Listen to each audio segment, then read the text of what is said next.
Hello everyone and welcome to the Cringe Choice Awards. Well, at least that's what they should be calling it because the Kids' Choice Awards have taken quite the turn recently. Remember how excited we got when Jack Black was hosting in 2008? To our parents it was like, oh cool, that's, Jack Black. But to us it was like, no, that's real-life Kung Fu Panda. We love Jack Black, and therefore we love the Kids' Choice Awards, so it made sense that they hired him literally 3 separate times to host. This is all to say that back in our time, Nickelodeon truly understood its audience, and it showed. But then we get to now, and I gotta say, I hate it. I hate it a lot. This year's Kids' Choice Awards were hosted by Charlie D'Amelio and Nate Burleson, and if you don't know who one or either of those people are, that's totally okay, because they couldn't be more different. Because someone at Nickelodeon was really like, okay guys, we got the biggest internet star on the planet right now, we need a co-host who's gonna fit her perfectly. Oh, I know, how about football commentator and former wide receiver Nate Burleson? They are so similar. This to me is a reflection of how drastically the media landscape has shifted in past years, because if you think about it, most kids these days are getting their media from the internet. So instead of this being a competition that considers the best of this year's film, TV, and music, it now has to consider literally every medium of entertainment. So much to the point where I wouldn't even be surprised if the co-hosts had no idea who each other were. So now, for your viewing pleasure, I am going to mentally struggle as I attempt to break down all of the events of this year's fateful evening. Now, one of my biggest problems with how the Kids' Choice Awards function these days is that watching more than 5 seconds of it is arguably the most overstimulating experience you can endure. Watch this intro animation and tell me one thing that makes sense. I dare you. Whoa! Watch out for that flying eyeball! It's the Nickelodeon Kids' Choice Awards with your hosts Nate Burleson and Charlie D'Amelio. This reminds me of those moments before you vomit, just pure confusion and terror. And this pisses me off because most award shows, if not all of them, open with a fun sketch or a musical number, but I've never seen Bro on a Nickelodeon show before. Who the fuck invited him? There's really no excuse, as the Kids' Choice Awards were doing crazy intros as recently as 2018. John Cena opened that year with an entire skit that then transitioned into an epic WWE style entrance. Dude, that shit was so gripping that I was fully prepared for him to huck a child into the nosebleeds. I would have clapped. I would have cheered. Instead, this year, all we got for our intro was Nate Burleson being a sports commentator and Charlie displaying a staggering lack of charisma. You guys voted so many times, literally a squadillion votes. And all night long, we are handing out these bad boys, the VIP blimps right here, to all of your favorites. Now, I know you guys caught that mention of a squadillion votes, all right? But pretty girthy. But the comedic hyperbole there is only being used to cover up the fact that, well, the votes don't fucking matter. Nope, it is abundantly clear that for years, the results of the Kids' Choice Awards have been entirely rigged, thereby taking the choice out of the title. Yeah, I might as well call it Kids, Kids. But to show you a little bit more of what I'm talking about, let's take a look at some of the awards. Hello and welcome to the award board. My name is Dick.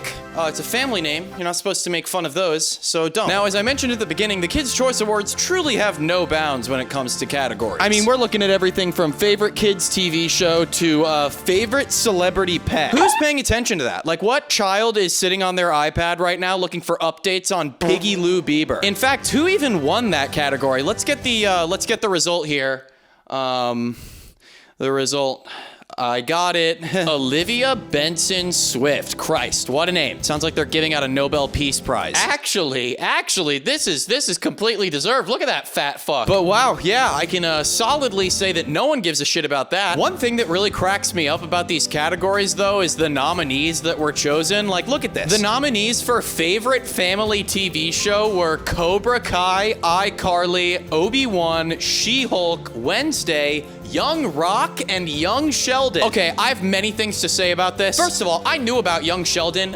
When did Young Rock happen? I gotta be crazy though, because why do people like The Rock so much to the point where he gets this much attention? They just don't. They don't. But then we have Obi-Wan and She-Hulk, and those are pretty adult shows. Like, yeah, She-Hulk was probably one of the corniest Marvel shows ever written, but She-Hulk and Daredevil literally have sex in it, and then he does the walk of shame the next day. Pause this and try and explain that to your kids. Do it. Papa, why is Daredevil walking and he's half naked like that? He's just sleeping, son. He's sleepy. He just took a nap. And Obi-Wan was pretty self-explanatory. I mean, you literally get to see half of Anakin's mangled face at the end, and that's really scary. But Wednesday won that category.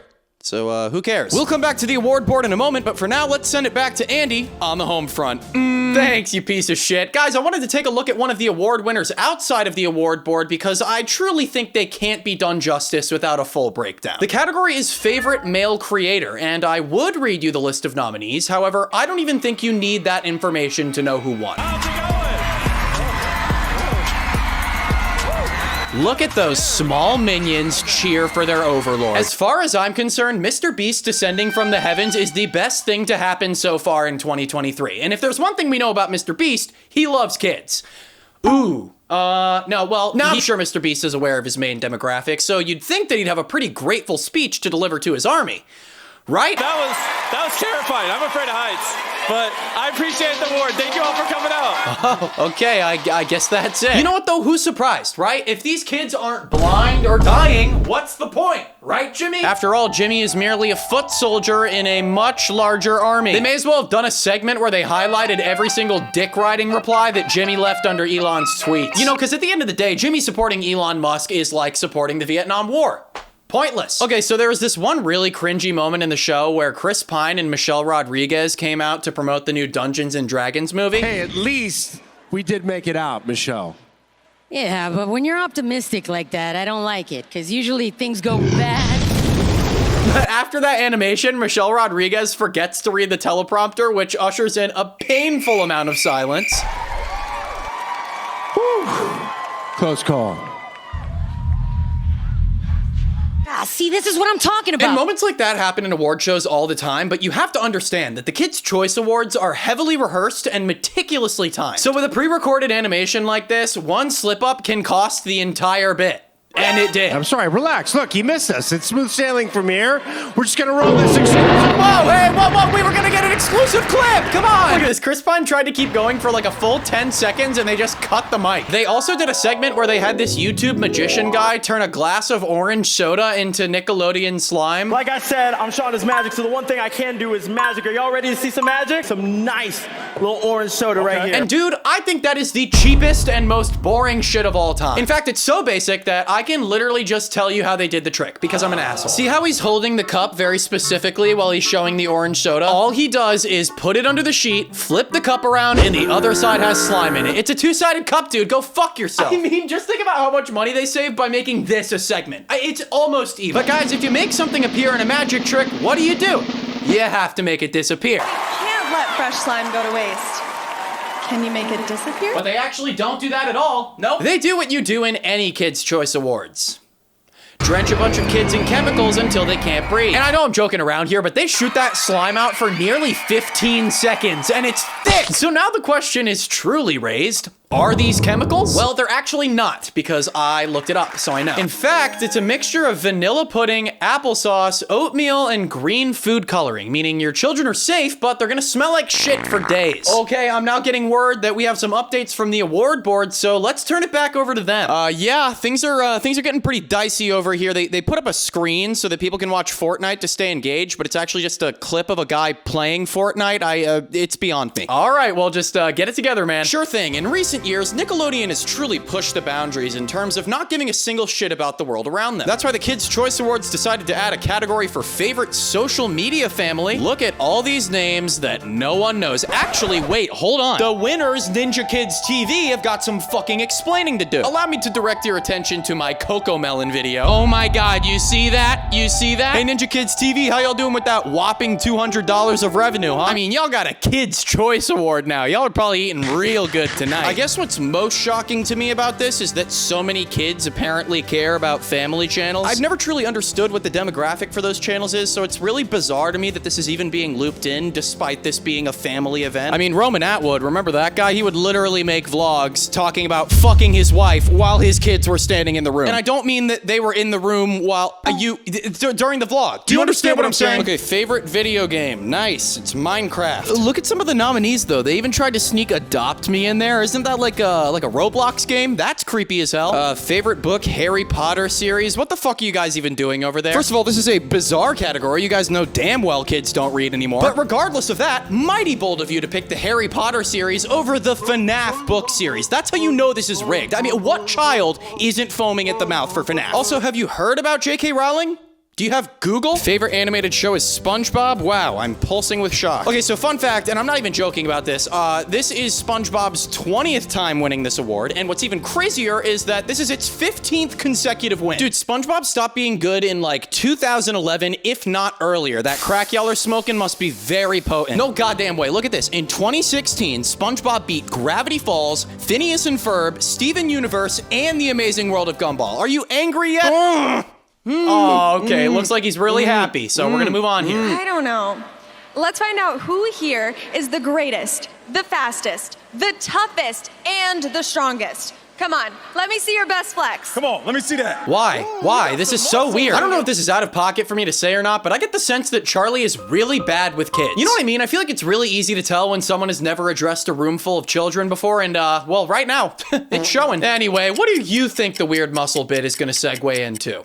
No, really, what do you think? Because I genuinely, that gave me nothing. Oh my God, it's those guys! Oh my God! Who are those guys? Oh my God, wait, it's her! It's her! No, I don't know her either. Yeah, I don't know who any of these guys are. Well, it turns out that they're all WWE fighters, which is cool, but once again, what 10-year-old is watching Monday Night Raw? And why did they cut the camera right as this guy was completely wiping out? That's entertainment! So these guys are here to play a game of tug-o-war with a pre-selected audience member, but I have to say, they are consistently getting away with the cheapest spectacle on the planet. So the girls win that game, and then the guys in tracksuits cartoonishly fall into a kiddie pool filled with bubbles. Is no one in the audience upset about the fact that they just paid hundreds of dollars to watch Q-list celebrities play summer camp games? Clearly not. Speaking of cheap spectacle, they bring out Miranda Cosgrove and Lily Singh to present the Best Male Actor Award, and I'm sure you can assume how that went. The winner is who you love to watch as he's kicking,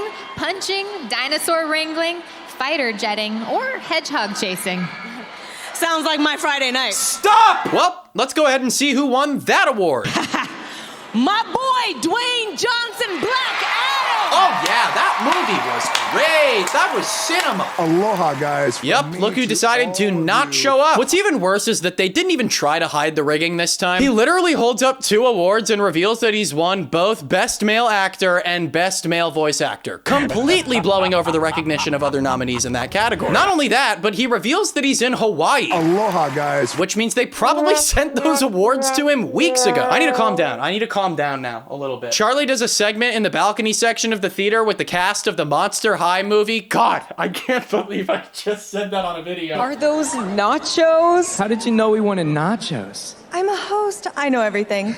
That's my job. Yeah, that bit is absolutely nauseating. But then she fucking explodes and then gets transported backstage to look for a bracelet, and then when she finds it, the bit is over? If the show couldn't get any more absurd, they later gave out the Lifetime Achievement Award. This award has to have gone to someone who really shaped the landscape for children's entertainment, you know? Someone who really bridged the gap. Thank you all.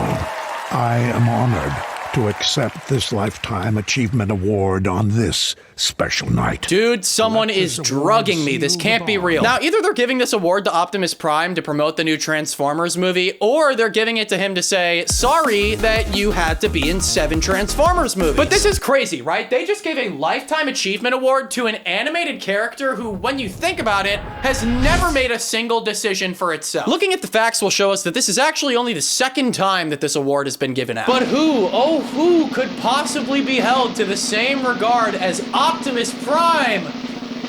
Dan Schneider. Look at this screenshot and tell me this isn't one of the funniest photos of all time. If I were Optimus Prime, I would be begging to have that title revoked. Begging. But hey, you know what? I'm not him. Sorry. Well, now seems like a good time to take it back to the award board. What's up with you? Well, really not that much. There's not really any more awards of note, you know what I mean?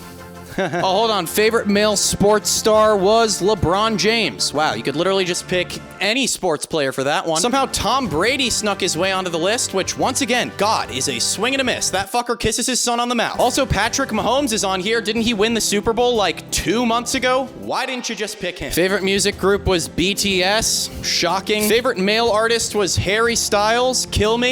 Taylor Swift won Best Female Artist, and she was up against Beyonce. So, good thing Kanye wasn't there.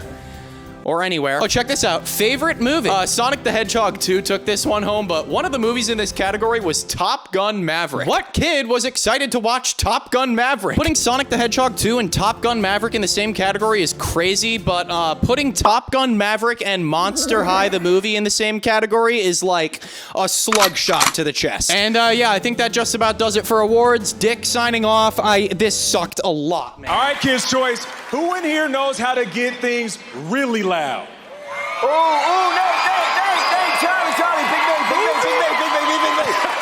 Now, this is funny because I would totally expect Uzi to be at the Kids' Choice Awards. And honestly, I think it's awesome because they genuinely seem great with kids. They have Uzi go over and play a drum set because their goal here is to get the room so loud that it bursts with slime. Gross. They're really bad at drums though, so they call in this other pre-selected kid to come and smack on the drums for a couple minutes. It's dumb. Okay, you would expect Lil Uzi to be at the Kids' Choice Awards, right? Okay, well, how about Lil Baby? Yes, the big musical performance of the night was given by Lil Baby, and honestly, I don't know what the fuck they were thinking, but what I do know is that this is definitely where all the budget went. It feels like they really tried to child-proof the performance by giving him some friendly trees in the background, but when has Lil Baby ever had dancers? That just makes no sense. For what it's worth, he kind of spits in this performance, but what makes it really cringy is the fact that none of these kids know how to dance to his music. In fact, I wouldn't be surprised if half of these kids didn't know who Lil Baby was. But when that's all said and done, they finally give out the Favorite Female Creator Award, which of course goes to Charlie. But the best part about this is that Charlie gets such an ego stroke that she starts crying in the middle of her speech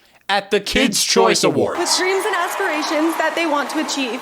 Because if you told me 5 years ago that I would be up here doing this in front of all of you, I would have never, ever believed you. That whole speech sounded like she had been preparing it for weeks and she still cried. Impressive. But hey, guys, that was pretty much it. I mean, what a dynamic journey that was. Have you ever seen an Andy King video like this? Have you?